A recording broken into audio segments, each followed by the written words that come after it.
স্ত্রী তার নিজ স্বামীকে 6 করেছে, এক টুকরো ফেলে দিয়ে আসছে গুলশানের লেকের মধ্যে, হাত পা ফেলে দিয়ে আসছে মহাখালী বাস টার্মিনালে, আর পুরো ফেলে দিয়েছে মহাখালী আমতলিতে। এই পুরো ঘটনাটি শুনলে আপনার শরীরটা শিউরে উঠতে পারে। সেদিন ভোর রাত স্ত্রী শিল্পী আক্তার তার স্বামী বাসায় আসলে তাকে প্রথমে ঘুমের ওষুধ খাওয়ায়। যখন স্বামী ঘুমে নিস্তেজ হয়ে পড়ে তখন সেই স্বামীর গলার মধ্যে অস্ত্র চালাতে থাকে স্ত্রী। এক পর্যায়ে স্বামী যখন দুনিয়া ত্যাগ করে বা ছটফট করে কাকড়াতে থাকে তখন আরো ধারালো অস্ত্র দিয়ে স্বামীর অঙ্গ প্রত্যঙ্গগুলো সব হয়। বস্তায় ভরে 1300 টাকা দিয়ে একটি রিক্সা ভাড়া করে তার স্ত্রী শিল্পী আক্তার এবং তার পরিকল্পনা অনুযায়ী এক এক জায়গায় সেই শরীরের দেহটুকু ফেলে আসে। কেন স্বামীকে এইভাবে দুনিয়া থেকে সরিয়ে দিল? কারণ স্বামী নাকি আরেকটি বিয়ে করেছে, আর সেটা নিয়েই পরিবারে নানা ধরনের কলহের সৃষ্টি হয়। সেই জের ধরেই স্বামীকে ঘুমের ওষুধ খাইয়ে দুনিয়া থেকে এইভাবে নির্মমভাবে সরিয়ে দেয় তার স্ত্রী শিল্পী আক্তার। ঘটনাটি ঘটে গিয়েছিল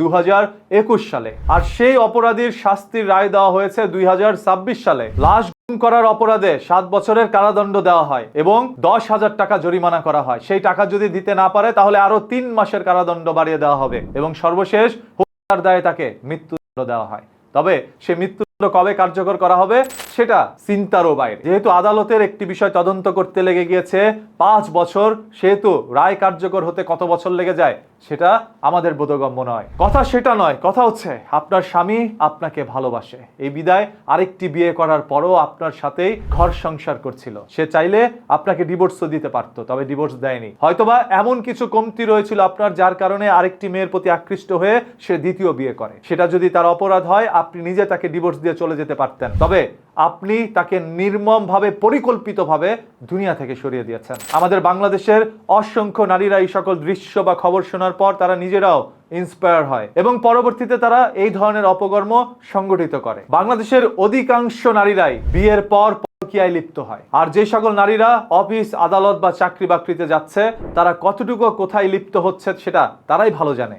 এটা নিয়ে আমি কথা বলতে চাই না, পরে আবার বলবে আমি নারী বিদ্বেষী। কারণ এই সুশীল সমাজ নারীদেরকে সর্বোচ্চ প্রাধান্য দিচ্ছে, দেওয়াটাও উচিত। যে নারীরা অবহেলিত এই সমাজে, তারা নিজস্ব কর্মসংস্থান গড়ে নিবে, এটা অস্বাভাবিক নয়, বা এটা গড়ে নিল দেশের ক্ষতি নয়। আমরাও চাই নারীরা নিজের পায়ে দাঁড়াক, তবে ধর্ম যেটা বলে সেটা যদি আপনি মানতে চান তাহলে নারীদেরকে পর্দা পরিয়ে ঘরে রাখতেই হবে। আজকালকার স্বামীরা তো সোশ্যাল মিডিয়ার মধ্যে স্ত্রীকে এনে কাপল ব্লগিং করে, আর সেই কাপল ব্লগিং করতে করতে যখন ফেসবুকের মধ্যে তাদের সংখ্যা বেড়ে যায়, স্ত্রীর ভাতারের সংখ্যাও কম হয় না। যে কোনো এক ভাতারের হাত ধরে সেই স্ত্রী কাতার চলে যায়, স্বামী দেশে বসে তখন কপাল থাপড়ায়। তাই আপনার স্ত্রীকে ভালো রাখার জন্য, সংসার সুখে রাখার জন্য স্ত্রীকে সোশ্যাল মিডিয়া থেকে দূরে রাখুন, এতে করে আপনারই মঙ্গল বয়ে আনবে। আর যে সকল স্ত্রীরা স্বামীকে নির্মমভাবে এইভাবে দুনিয়া থেকে সরিয়ে দিচ্ছেন বা স্বামীর সেই জায়গাটুকু কেটে নিয়ে যাচ্ছেন, তাদেরকে উদ্দেশ্য করে বলি এটা কখনোই সমাধান নয়। এতে করে আপনি নিজেও আটকা পড়ে গেলেন আইনের মার প্যাচে। এই সকল অপরাধগুলো সংগঠিত করার পরে বাংলাদেশ আইন অনুযায়ী দণ্ড